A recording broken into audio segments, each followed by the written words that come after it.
வணக்கம். தமிழகம் செய்திகளோடு இணைந்து கொள்ளுகிறார் மகளினி கமலநாதன். முதலில் தலைப்பு செய்திகள். விஜயதாசவுக்கு எதிராக தடை நீக்கம். பொருளாதார மாற்றமே அரசாங்கத்தின் பிரதான இலக்கு. நீரிழிவு நோய்க்கு புதிய மருந்து. சீனாவது ஆய்வில் வெற்றி. அரசாங்கத்துடன் இணைந்து கொள்ளுமாறு தமக்கு அழைப்பு. விமல் வீரவம்ச. உயர்தர பரீட்சை பெறுபவர்கள் குறித்து அறிவிப்பு. விவாதங்களிலிருந்து ஒளிந்து ஓட மாட்டேன் சஜித் பிரேமதாச. உயர் நீதிமன்ற வளாகத்தை புதுப்பிக்க சீனா நிதியுதவி. சர்வதேச புகைத்தல் மற்றும் மது எதிர்ப்பு தினம். நாடளாவிய ரீதியில் பல்வேறு நிகழ்வுகள். பெருந்தோட்ட கம்பெனிகளுக்கு எச்சரிக்கை. ரஷ்யா உக்ரைன் போர் விவகாரம். இலங்கை பிரதிநிதிகள் குழு ரஷ்யாவுக்கு விஜயம். யாழில் இருந்து வெளி மாவட்டங்களுக்கு சுண்ணாம்புகள் கொண்டு செல்ல தடை. ஹம்பா மாவட்டத்தில் 3 மாணவிகள் மாயம். இனி வருமான விரிவான செய்திகள். முதலில் இலங்கை செய்திகள். நாட்டை மீண்டும் பொருளாதார நெருக்கடிக்குள் தள்ள வேண்டும் என நினைப்பவர்களே பொருளாதார மாற்றம் சட்டமூலத்தை எதிர்பார்ப்பதாக நிதி ராஜாங்க அமைச்சர் ஜெகான் சேமசிங்க தெரிவித்துள்ளார்.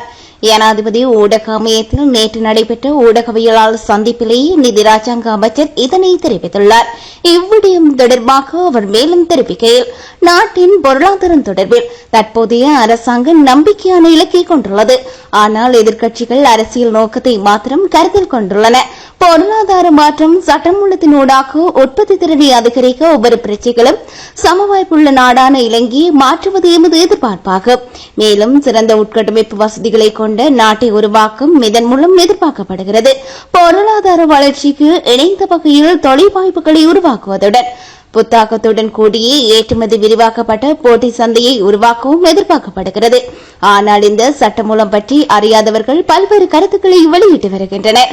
நாட்டை மீண்டும் பொருளாதார நெருக்கடிக்குள் தள்ள வேண்டிய தேவையுள்ள தரப்பினர்களால் மாத்திரமே பொருளாதார மாற்றம் சட்டமூலத்தை எதிர்க்க முடியும். எமது நாட்டின் இலக்குமயப்பட்ட சட்ட கட்டமைப்பு நடைமுறைப்படுத்தப்படாமையே பொருளாதார வீழ்ச்சிக்கு வழிவகுத்தது என்பது அனைவரும் அறிந்த உண்மை. அதிலிருந்து நாம் பாடம் கற்றுக்கொள்ள வேண்டும்.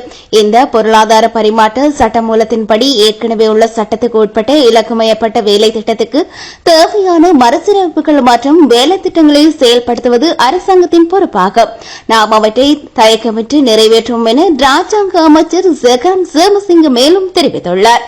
நீரிழிவு நோய்க்கு எதிரான புதிய மருந்தை அறிமுகப்படுத்துவதில் சீனா மருத்துவ ஆராய்ச்சியாளர்கள் குழு வெற்றி பெற்றுள்ளது. உலகெங்கிலும் உள்ள மில்லியன் கணக்கான நீரிழிவு நோயாளர்களுக்கு இந்த புதிய தீர்வு பெரும் உதவியாக இருக்கும் என்று வெளிநாட்டு ஊடகங்கள் குறிப்பிட்டுள்ளன. அதன்படி இன்சுலின் ஊசிக்கு பதிலாக இன்சுலின் உற்பத்தி செய்யும் செல்கள் செயற்கையாக ஆய்வகத்தில் தயாரிக்கப்பட்டு நீரிழிவு நோய்களுக்கு கொடுக்கப்படுகின்றன. இந்த முறையை பயன்படுத்தி பல மருத்துவ ஆய்வுகள் நடத்தப்பட்டு இந்த புதிய முறை வெற்றியடைந்ததுடன் அந்த நோயாளிகளின் நீரிழிவு நிலை நீங்கியதாக சீனா விஞ்ஞானிகள் தெரிவித்துள்ளனர்.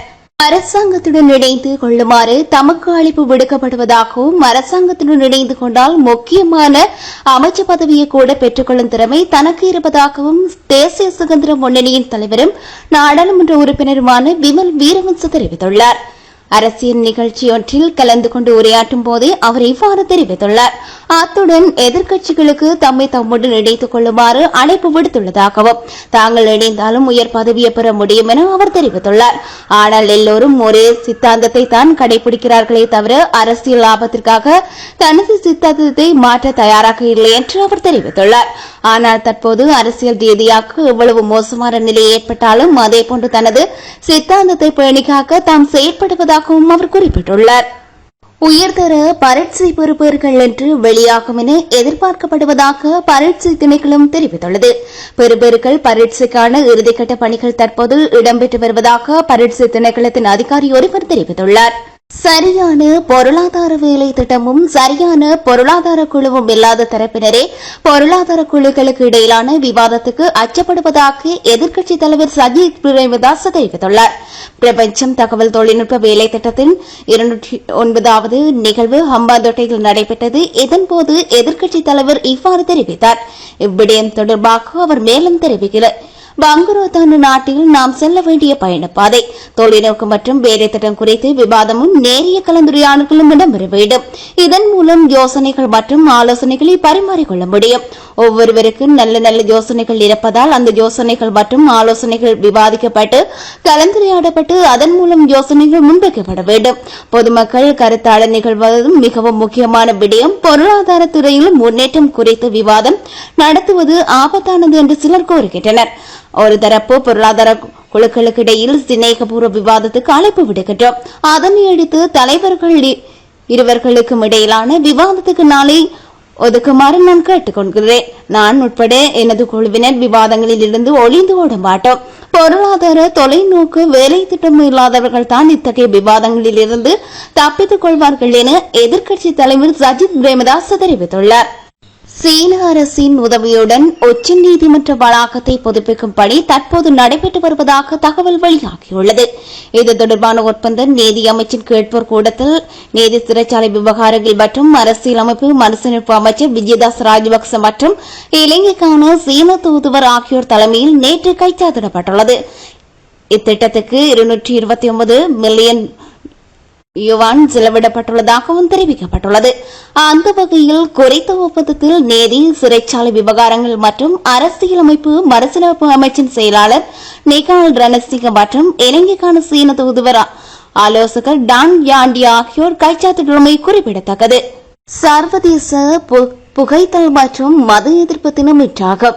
ஆரோக்கியமான வாழ்வினை கட்டியெழுப்பும் வகையில் இந்த சர்வதேச புகைத்தல் மற்றும் மது எதிர்ப்பு தினத்தினை முன்னிட்டு நாடளாவிய ரீதியில் பல்வேறு நிகழ்வுகள் ஏற்பாடு செய்யப்பட்டுள்ளன.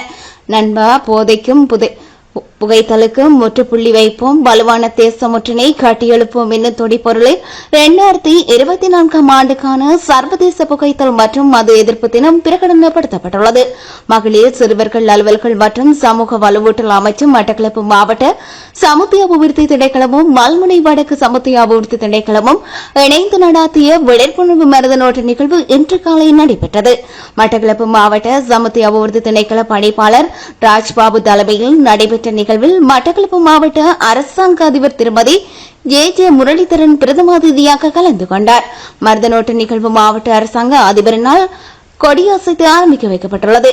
இந்த மருதநோட்ட போட்டியானது இளைஞர்கள் மத்தியில் போதைப்பொருள் பாவனையை தடுக்கும் வகையிலாக விழிப்புணர்வூட்டு நிகழ்வாக நடாத்தப்பட்டமையும் குறிப்பிடத்தக்கது. தேயிலை தோட்டங்களை முறையாக பராமரிக்காத பெருந்தோட்ட கம்பெனிகளின் ஒப்பந்த காலத்தை நிறுத்துமாறு இலங்கை தேயிலை சபைக்கு விவசாய மற்றும் பெருந்தோட்ட கைத்தொழில் அமைச்சர் மகிந்த அமரவீர ஆலோசனை வழங்கியுள்ளார். இதுகுறித்து அவர் மேலும் தெரிவித்துள்ளதாவது, அரசுக்கு சொந்தமான தேயிலை தோட்டங்களின் நிர்வாக குத்தகை அடிப்படையில் தனியார் துறை தோட்ட நிறுவனங்களிடம் ஒப்படைக்கப்பட்டுள்ளன. ஆனால் பல பெருந்தோட்ட கம்பெனிகள் தாம் சுவீகரித்துக் கொண்ட தேயிலை தோட்டங்களை உரிய முறையில் பராமரிப்பதில்லை என விவசாய மற்றும் பெருந்தோட்ட கைத்தொழில் அமைச்சுக்கு தகவல் கிடைத்துள்ளது. அத்துடன் இந்த மானியத்திற்காக இலங்கை தேயிலை சபை 10,000 மில்லியன் ரூபாயை செலவிடுகிறது எனவும் தெரிவித்துள்ளார். ரஷ்யா உக்ரைன் போரில் ஈடுபட்ட முன்னாள் இலங்கை ராணுவ வீரர்கள் குறித்து விவாதிக்க இலங்கை பிரதிநிதிகள் குழு ஒன்று அடுத்த மாதம் ரஷ்யாவுக்கு செல்ல உள்ளதாக வெளிவிவகார ராஜாங்க அமைச்சர் தாரக பாலசூரிய தெரிவித்துள்ளார். அந்த வகையில் ஜூன் 5 தொடக்கம் 7 தேதிக்கு இடையில் நாட்டின் பிரதிநிதிகள் குழு ரஷ்யாவுக்கு விஜயம் செய்ய திட்டமிட்டுள்ளதாகவும் தெரிவிக்கப்பட்டுள்ளது. அத்துடன் இதுவரை கிடைத்த தகவல்களின்படி 16 இலங்கையர்கள் காணாமல் போயுள்ளதாகவும் 26 இலங்கையர்கள் நாட்டுக்கு அழைத்து வரப்பட்டுள்ளதாகவும் ராஜாங்க அமைச்சர் தெரிவித்துள்ளமை குறிப்பிடத்தக்கது. உரிய வழித்தட அனுமதியின்றி யாழ் மாவட்டத்தில் இருந்து வெளி மாவட்டங்களுக்கு சுண்ணாம்புக்கல் கொண்டு செல்ல முடியாது என மாவட்ட அபிவிருத்தி குழு கூட்டத்தில் தீர்மானம் எடுக்கப்பட்டுள்ளது. யாழ் மாவட்ட அபிவிருத்தி குழு கூட்டம் வடக்கு மாகாண ஆளுநர் PSM சால்ஸ் அமைச்சர் டக்ளஸ் தேவானந்தா ஆகியோரின் இணைந்து தலைமைத்துவத்தின் கீழ் மாவட்ட செயலகத்தில் கேட்போர் கூட்டத்தில் நேற்று நடைபெற்றுள்ளது. இதன்போது யாழ் மாவட்டத்தில் அகலப்படும் சுண்ணாம்பு கற்களை எவ்வித அனுமதியுமின்றி வெளி மாவட்டங்களுக்கு கொண்டு செல்லப்படுகின்றமை தொடர்பில் முன்வைக்கப்பட்ட குற்றச்சாட்டுக்கு தொடர்பாக அபிவிருத்தி குழு கூட்டத்தில் கலந்து கொண்ட துறைசார் அதிகாரிகள் பல்வேறு விடயங்களை முன்வைத்தனர். அத்துடன் அனுமதி பத்திரமின்றி சில பகுதிகளில் சுண்ணாம்புக்கல் அகலப்படுவதோடு வெளி மாவட்டங்களுக்கு கொண்டு செல்லப்படுவதாக தெரிவிக்கப்பட்டுள்ளது. சட்ட விதிமுறைகளுக்கு அமைய சுண்ணாம்புக்கல் அகல வேண்டும் எனவும் அதனை உள்ளூர் தேவைக்கு பயன்படுத்த வேண்டும் எனவும் தெரிவிக்கப்பட்டுள்ளது. அத்துடன் அத்துடன் விவசாய நடவடிக்கைக்காக அகழ்வு பணிகளில் ஈடுபடுவோருக்கு உரிய ஆய்வுகள் மேற்கொள்ளப்பட்டு அனுமதி பத்திரம் வழங்கப்பட வேண்டும் எனவும் அனுமதி பத்திர விதிமுறைகள் உரியவாறு பின்பற்றப்படுகிறதா என தொடர் கண்காணிப்புகளை மேற்கொள்ள வேண்டும் எனவும் புவிச்சரிதவியல் மற்றும் சுரங்க பணியக அதிகாரிகளுக்கு இதன்போது பணிப்புரை விடுக்கப்பட்டுள்ளது. அத்துடன் திருகோணமலை மற்றும் மட்டக்களப்பு ஆகிய மாவட்டங்களில் இருந்து யாழ் மாவட்டத்துக்கு மண் கொண்டு வருவதை தடை செய்யும் வகையில் உரிய நடவடிக்கைகளை மேற்கொள்ளுமாறு அதிகாரிகளுக்கு அறிவிக்கப்பட்டமையும் குறிப்பிடத்தக்கது. கம்பகா யக்கல பிரதேசத்தில் பயிற்சி வகுப்பில் கலந்து கொள்வதற்காக சென்ற 14 வயதுடைய 3 மாணவிகள் நேற்று முதல் காணாமல் போயுள்ளதாக யக்கல மற்றும் வீரகுல போலீசார் தெரிவித்துள்ளனர். காணாமல் போன 3 மாணவர்களும் கம்பகா யக்கல பிரதேசத்தில் உள்ள பாடசாலையொன்றில் 9ஆம் ஆண்டில் கல்வி கற்கும் நண்பர்கள் மூவர்கள் என தெரிவிக்கப்படுகிறது. இவர்கள் மூவரும் கடந்த புதன்கிழமை இரவு வரை வீட்டுக்கு வரவில்லை என தெரிவித்த பெற்றோர் இந்த முறைப்பாட்டை செய்துள்ளனர். காணாமல் போன 3 மாணவர்கள் தொடர்பில் எவ்வித தகவலும் கிடைக்கவில்லை என யக்கலம் மற்றும் வீரகுல போலீசார் தெரிவித்துள்ளனர்.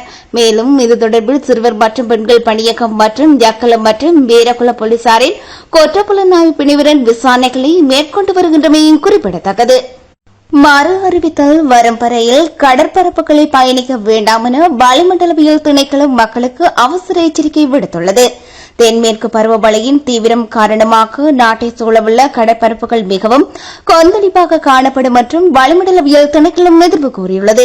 எனவே மறு அறிவித்தல் வரை மன்னாரிலிருந்து காலி ஊடாக பொத்துவில் வரையான கடற்பரப்புகளில் கடத்தொழில் மேற்கொள்ள வேண்டாம் என வளிமண்டலவியல் திணைக்களம் மீனவர்கள் மற்றும் கடல்சார் சமூகத்தினருக்கு அறிவித்துள்ளது. மேலும் நாட்டில் தற்போது காணப்படும் மழை மற்றும் காற்றின் நிலை தொடரும் எனவும் எதிர்பார்க்கப்படுவதாகவும் வளிமண்டலவியல் திணைக்களம் தெரிவித்துள்ளது. இதன்படி மேல் மற்றும் சப்ரகம மாகாணங்களிலும் நுவரெலியா மாவட்டத்தின் சில இடங்களிலும் 50 மில்லிமீட்டருக்கு அதிகமான பலத்த மழை பெய்யக்கூடும் எனவும் எதிர்ப்பு கூறப்பட்டுள்ளது.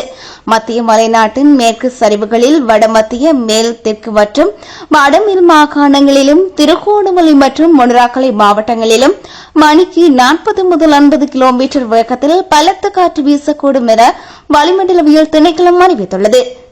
ஜனாதிபதி தேர்தலில் தமிழ் மக்களின் வாக்குகள் சிங்கள பௌத்த பேரினவாதத்தின் முகவர்களுடனான பேரம் பேசலுக்காக பலியாக கூடாது என யாழ் பல்கலைக்கழக மாணவர் சமூகம் வலியுறுத்தியுள்ளது. யாழ்ப்பாண பல்கலைக்கழக மாணவர் ஒன்றியம் விடுத்துள்ள அறிக்கையிலே இந்த விடயம் தெரிவிக்கப்பட்டுள்ளது. மேலும் குறிப்பிடப்பட்டுள்ளதாவது, இலங்கையின் அரசு தலைவரை தேர்வு செய்யும் தேர்தல் தொடர்பான பேச்சுக்கள் முனைப்பு பெற்றுள்ள நிலையில் கட்டமைக்கப்பட்ட இனவழிப்பு பொறிமுறைகளுக்கு சிக்கொண்டு இன விடுதலை வேண்டி நிற்கும் ஈழத்தமிழ் மக்கள் தமது அரசியல் விடுதலை பயணத்தில் இத்தேர்தல் களத்தினை தங்கள் நலன் சார்ந்து எவ்வாறு கையாள வேண்டும் என்பதில் கடந்த கால அனுபவங்கள் பரிசீலனை செய்து இனியாவது சுதந்திரத்தின் முன்னகர வேண்டிய அவசிய நிலைக்கு தள்ளப்பட்டுள்ளோம். 2009க்கு பின்னரான 15 ஆண்டுகள் காலத்தில் சாணக்கியன் ராஜதந்திரம் எனும் பெயரில் பெற்ற வாக்குறுதிகளை மாத்திரமே நம்பி தமிழ் தரப்புகளால் முன்னெடுக்கப்பட்ட பேரம் பேசும் இணக்க அரசியலினால் தமிழின அழிப்பிலிருந்து தாயகத்தின் ஒரு அங்குல நிலத்தை ஏனும் காப்பாற்ற முடியவில்லை என மேலும் தெரிவித்துள்ளனர். இனி வருவது இந்திய செய்திகள். நரேந்திர மோடியின் வெறுப்பு பேச்சுக்களால் பிரதமர் பதவிக்கு இலக்கு என முன்னாள் பிரதமர் மன்மோகன் சிங் தெரிவித்துள்ளார். இதுகுறித்து அவர் மேலும் தெரிவித்துள்ளதாவது, காங்கிரஸ் கட்சியால் மட்டுமே வளர்ச்சி அடிப்படையிலான எதிர்காலத்தில் உருவாக்கி அதில் ஜனநாயகம் மற்றும் அரசியலமைப்பை பாதுகாக்க முடியும். கடந்த காலத்தில் எந்த ஒரு பிரதமரும் சமூகத்தின் ஒரு குறிப்பிட்ட பிரிவினையோ அல்லது எதிர்க்கட்சியோ குறிவைக்கும் வகையில் வெறுக்கத்தக்க நாடாளுமன்ற மரபுகளை மீறும் விதமான சொற்களை உச்சரித்ததில்லை. தேர்தல் பிரச்சாரத்தின் போது மோடி மிகவும் மோசமான வெறுப்பு பேச்சுக்களில் ஈடுபட்டுள்ளார். அவை முற்றிலும் பிரிவினையை ஏற்படுத்த தரம் தாழ்த்த கண்ணியம் குறைந்த பேச்சால் பிரதமர் பதவியில் மாண்மை குறைந்த முதல் பிரதமர் மோடி ஆவார். மோடியின் வெறுப்பு பேச்சுக்களால் பிரதமர் பதவிக்கு இலக்கு. என்னை பற்றியும் பொய்யான தகவல்கள் பிரதமர் மோடி வெளியிட்டுள்ளார். நான் என் வாழ்நாளில் ஒரு சமூகத்திலிருந்து ஏனைய சமூகத்தை தனித்து பார்த்ததில்லை. அப்படி ஒரு சமூகத்தை பிரித்து பார்ப்பதற்கு காப்புரிமை வாங்கி வைத்துள்ள ஒரே கட்சி பாஜக. அவர்களது கட்சி நாட்டின் பொருளாதாரம் நினைத்து பார்க்க முடியாத அளவுக்கு சீரழிந்து உள்ளது. இவ்வாறு மன்மோகன் சிங் தெரிவித்துள்ளார். பீகாரில் அதிகரித்து வரும் வெப்பநிலை காரணமாக இதுவரை 19 பேர் உயிரிழந்துள்ளதாக அம்மாநில சுகாதாரத்துறை தகவல் தெரிவித்துள்ளன. அத்துடன் சுமார் 40 பேர் மருத்துவமனையில் அனுமதிக்கப்பட்டு சிகிச்சை பெற்று வருகின்றார்கள் எனவும் தெரிவிக்கப்பட்டுள்ளது. இனி வருவன உலக செய்திகள். அமெரிக்காவின் முன்னாள் ஜனாதிபதி டொனால்டு டிரம்பின் வழக்கு விசாரணையில் அவர் குற்றவாளி என்று தீர்ப்பு வழங்கப்பட்டுள்ளது. 2016 ஆண்டு நடந்த ஜனாதிபதி தேர்தலில் தம்மை பற்றி தவறான செய்திகளை மறைக்க டிரம்ப் பணம் வழங்கியதாக குற்றச்சாட்டில் இருந்து இது தொடர்பில் டிரம்ப் 34 குற்றச்சாட்டுகளை எதிர்நோக்கினார்.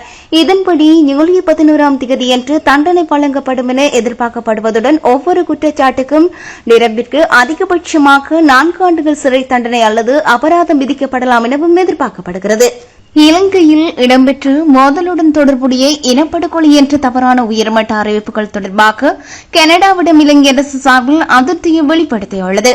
வெளிவிவகார செயலாளர் அருணி விஜயவர்தன கனடிய சர்வதேச அபிவிருத்திக்கான பிரதி அமைச்சர் கிறிஸ்டோபர் மெக்லோனை கொழும்பில் உள்ள வெளிவார அமைச்சர் சந்தித்தார். இதன்போது அருணி விஜயவர்தன பொருளாதார ஸ்திரப்படுத்தலில் இலங்கை அடைந்துள்ள குறிப்பிடத்தக்க முன்னேற்றம் குறித்து கனேடிய அமைச்சருடன் விளக்கம் அளித்தார். இந்த முயற்சிகள் அமைதி மற்றும் நல்லிணக்கத்தை மேம்படுத்துவதாக அரசாங்கத்தின் முயற்சிகளுக்கு இணையாக இயங்குகின்றன. எனினும் இனப்படுகொலை என்ற கனடாவின் உயர்மட்ட அறிவிப்புகள் குறித்து கவலை வெளியிட்டுள்ள இலங்கையின் வெளிவிவகார செயலாளர் இலங்கையுடன் ஆக்கப்பூர்வமான முறையில் ஈடுபடுமாறு உரையாடல் மற்றும் நல்லிணக்கத்தை எளிதாக்குமாறும் கனடிய அமைச்சரிடம் கோரிக்கை விடுத்துள்ளார். பிரித்தானியாவை 14 ஆண்டுகளாக ஆட்சி செய்து வந்த கன்சர்வேட்டிவ் கட்சி சமீபத்திய உள்ளாட்சி தேர்தலில் பெரும் தோல்வியை சந்தித்தது. அதே நேரத்தில் கன்சர்வேட்டிவ் கட்சி வசமிருந்த இருக்கைகள் பலவற்றை லேபர் கட்சி கைப்பற்றியது. ஆக வரும் பொது தேர்தலில் லேபர் கட்சி வெற்றி பெற்று ஆட்சியை கைப்பற்றும் என பெரிதும் எதிர்பார்க்கப்படுகிறதாக தெரிவிக்கப்படுகிறது. இத்துடன் செய்திகள் இனிதே நிறைவு பெறுகின்றன. நேர்கள் இதுவரை இணைந்திருந்தது தமிழகத்தின் பிரதான செய்தி அறிக்கையோடு.